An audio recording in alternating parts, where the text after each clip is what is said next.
What is up, and welcome back to Talking Nutrition. Once again, a quick episode from Oslo Airport in the lounge. So I wanted to speak to self-reflection today, which is maybe way less fitness, nutrition related, but very important and often overlooked. I think a lot of times we focus a little too much even on the food side of things and exercise, which is weird for me to say. Like, I'm a health and fitness coach. Like, nutrition is the main thing we do with our people, you know? But I still do think that it shouldn't just be food and exercise.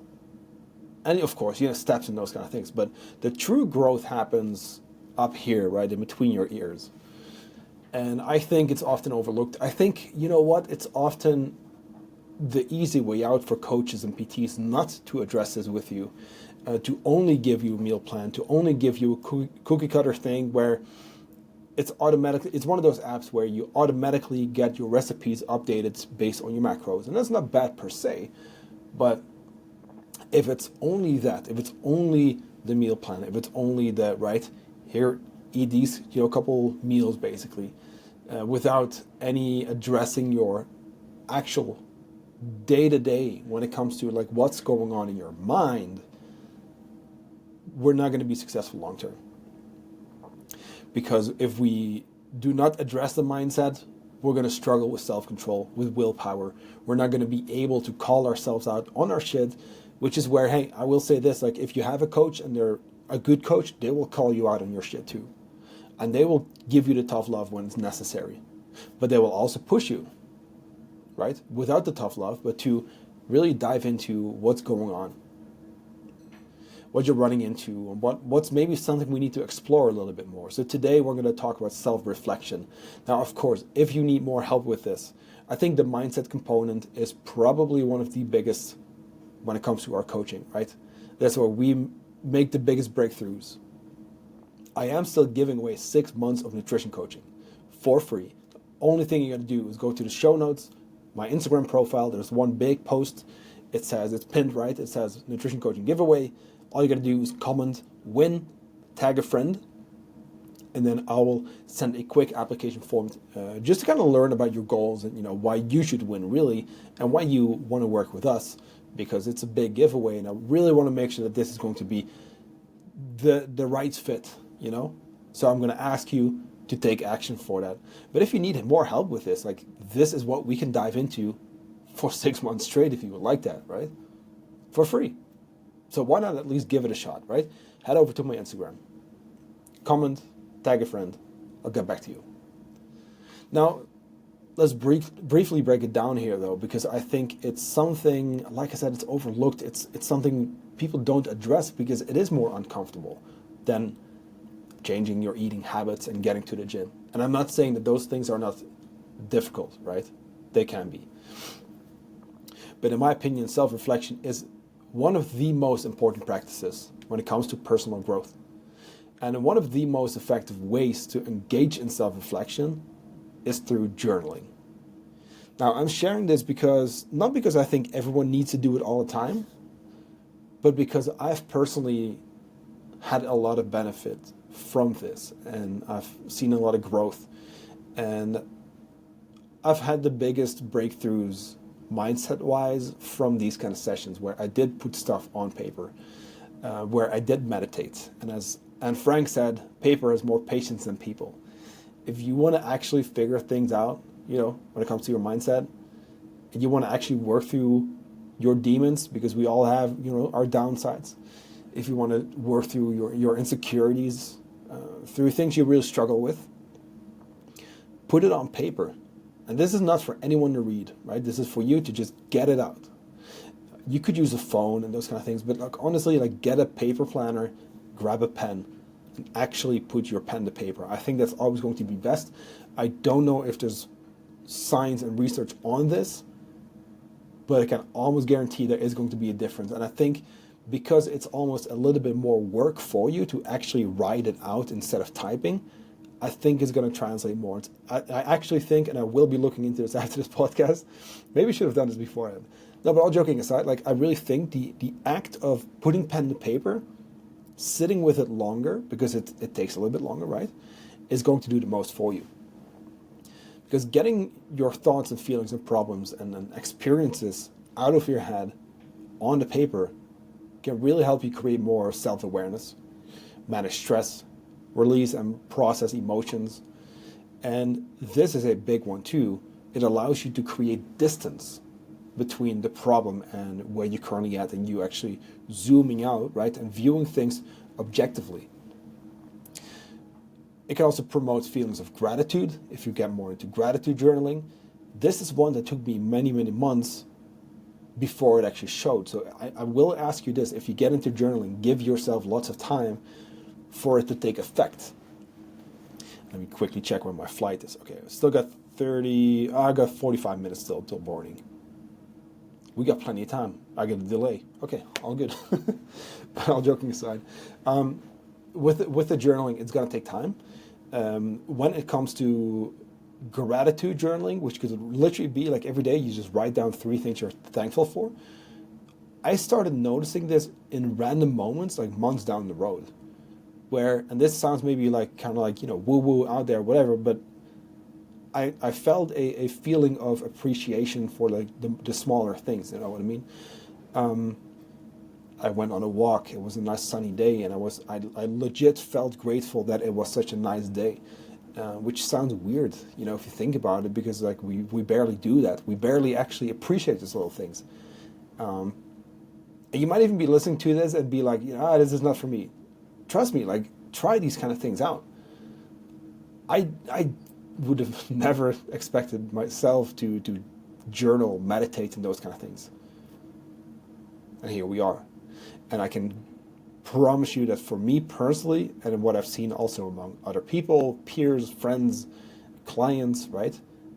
This is the stuff that really gets you to true growth.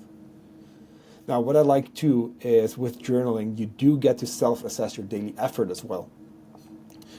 You're going to be more proactive as well. You're more in the moment. You don't go about your week without really being in the moment and really thinking, right?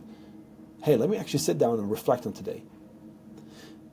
This allows you to realize your strengths also, as well as your weaknesses. But when you catch yourself and you can point it out to yourself, you can do something with it. That's the whole point. We're not here asking you to judge yourself or to beat yourself up. There is something to be said for calling yourself out on your shit, like I said, but really just being objective and honest with yourself. So there's 2 moments when I like to do journaling, and I'm not going to tell you have to do both. I'm just going to suggest, hey, play around with this. Maybe try it in the morning, try it in the evening, do both, do whatever you want to do. But if you want to start with a morning journaling session, make sure you have a little bit of time. Could be 5 minutes. Don't overthink it. It can be literally 5 minutes. If you want to get into this, invest those 5 minutes. You can set the alarm 5 minutes earlier. You're not even going to notice, That's not to take away from your busyness, of course, right? But can we do that? 5 minutes, 10, whatever. Starting the day off by filling your own cup, but also creating the right intention or setting the right intention and being clear on what needs to happen. So a couple of things you can ask yourself. I'm going to just kind of name a few here, and then you just say, cool, I'm going to play around with this one. This one doesn't really apply for me. But think about this, right? So what tasks do you need to get done? What I like to do is like one big goal for the day, and then maybe like 3 other important ones, and then the rest is, I'll do like maybe 5 like quicker tasks that I want to, check from my list, but anything else is bonus. But even if you just start with that one, what's the number one most important thing? Start there. Number 1 task for yourself, and then maybe 3 more important ones, right? Which challenges may come up? If I know I'm going to have a busy day coming up, right? I already know that ahead of time. I can prepare for that.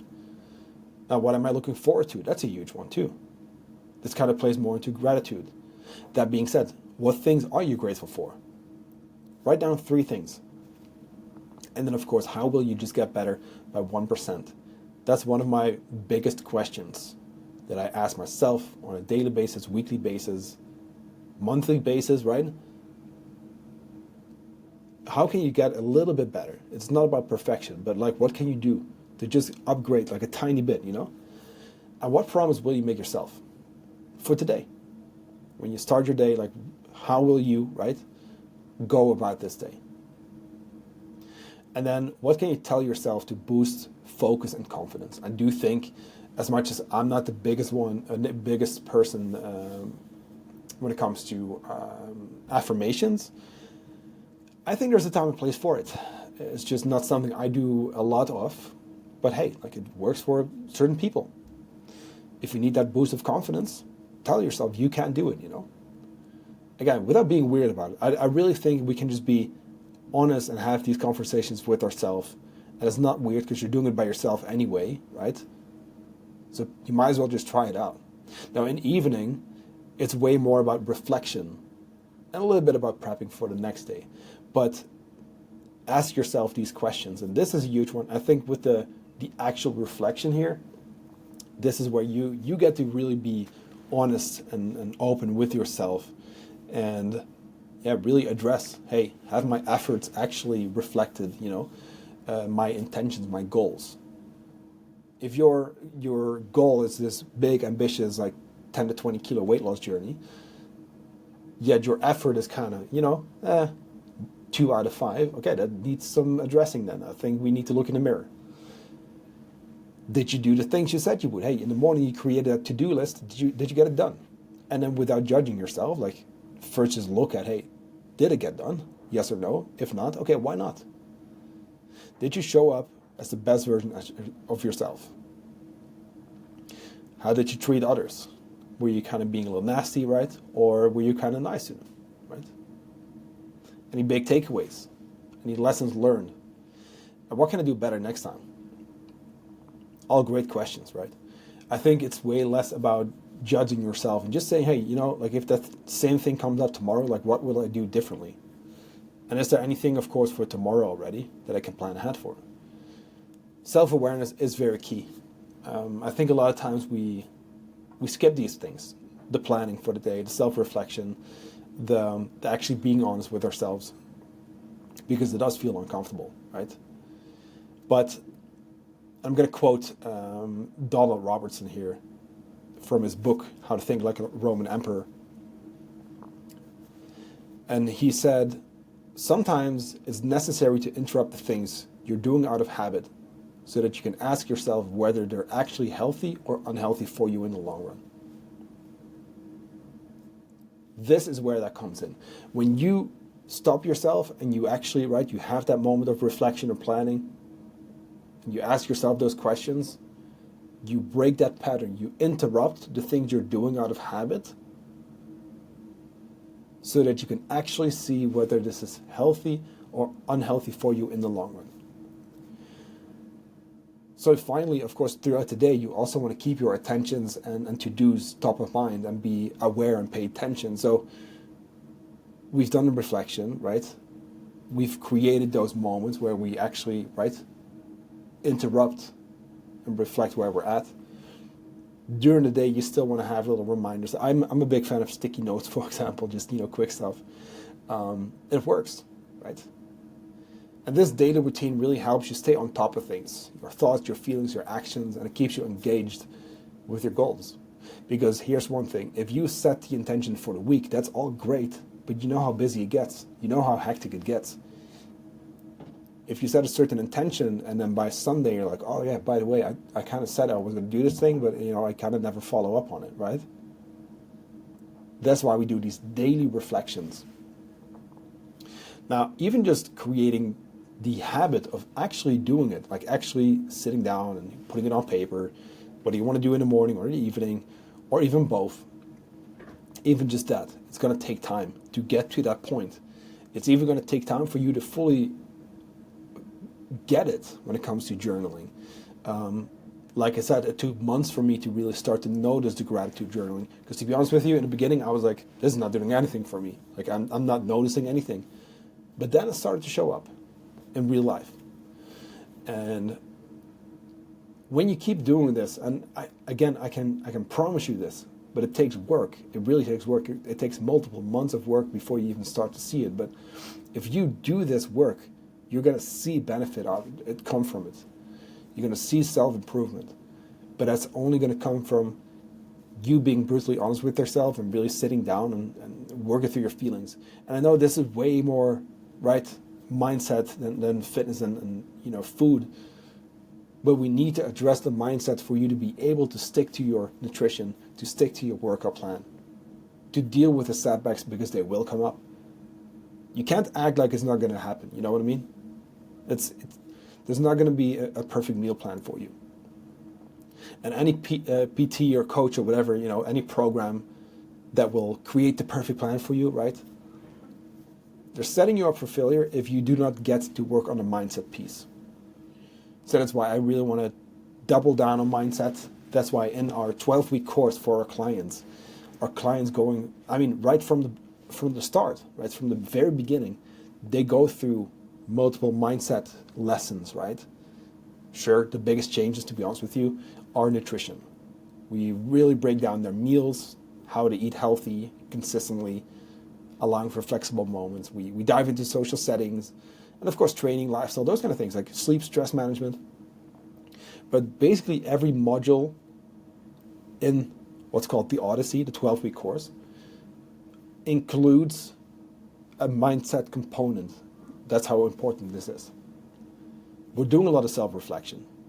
We're asking ourselves these questions. We're doing a lot of planning. We're setting these intentions, right, for the day, for the week, etc.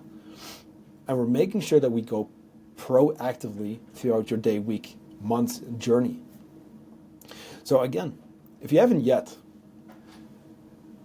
I highly recommend you signing up for the 6-month nutrition coaching giveaway. Again, it's nuts for me to even bring this up. Now, by the time this episode is going to be up, it will be, let me see quickly, just a little peek on my calendar. So this is going to be Monday, 24th. Yeah. So in 2 days, by the end of Wednesday the 26th, the giveaway will close. So you only have 2 more days to act and to really make sure, 3, but to act on this opportunity. So go ahead over to my Instagram. In the description, it's going to say that pinned post. My Instagram, of course, you go to the pinned post. It's going to say comment, win, and then tag a friend. That's all you got to do. I will send you a quick application form. It's going to allow us to really just address if you are a good candidate. And then maybe on July 1st, I will announce you as the winner. So head over. And like I said, we do a lot of mindset work. We dive into these kind of things. We install these healthy habits. And as uncomfortable as it can be, it's also one of the most important things you can do. So I hope you learned something new. I hope this kind of pushed you to go to the bookstore and get a journal and a pen and start journaling. Don't overthink it. Now, if you need more help, either you win the giveaway and I can help you with that directly, or you just let me know. Just hit me up on Instagram. I can give you some prompts specific to what you would need for your journaling session. But I think today we covered a lot of good ones already. So play around with that, try it out, and of course, if you haven't yet, start journaling. If you need more help, reach out. If you want 6 months of coaching, you only got 3 more days to act. So head over to my Instagram, comment, win, tag a friend. I'll talk to you there.